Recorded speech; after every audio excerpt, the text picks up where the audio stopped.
Prima giornata del campionato Primavera 2, dove il Padova è tornato dopo 4 anni di assenza e i biancoscudati, guidati ancora da Matteo Centurioni, vogliono lasciare il segno anche in quello che è il massimo campionato a livello giovanile, campionato che è stato diviso in due l'anno scorso, Primavera 1 e Primavera 2. Nella Primavera 2 c'è il Padova che esordisce in casa ad Abano contro l'Hellas Verona, retrocesso l'anno scorso dalla Primavera 1. La prima occasione per Telesi, il suo tiro è parato, poi si fa vedere l'Hellas Verona che è una delle favorite alla vittoria finale. C'è prima questo tiro di Sané, poi al 23esimo minuto combina un pasticcio alla difesa biancoscudata e così il Verona ne approfitta. Traoré per Sané ed è il gol del vantaggio per il numero 9 Scaligero.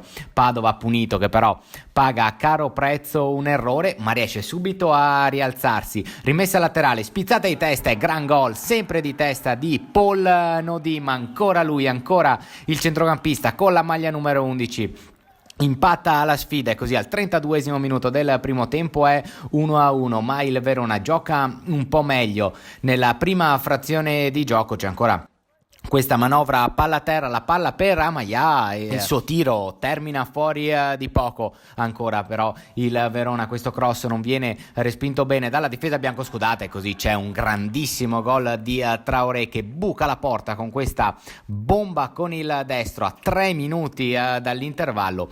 Il Verona si riporta in vantaggio. Nel secondo tempo il Padova cerca il pareggio anche se dopo 5 minuti rischia un po' Sané con il sinistro, qua è bravissimo Gavagnin a distendersi e a deviare il calcio d'angolo. Pian piano però il Padova cresce, 20esimo minuto, entra anche Gertò che servito così da Telesi ci prova con l'esterno destro il pallone, sibila il palo, ancora Padova però che guadagna un ottimo pallone a centrocampo. Gertò si allarga sulla sinistra, cerca il cross ribattuto dalla difesa dell'Hellas, poi guardate Telesi che numero sulla fascia sinistra, fa fuori tre avversari, il cross in mezzo per Moro e arriva il meritatissimo pareggio biancoscudato. 25esimo minuto del secondo tempo.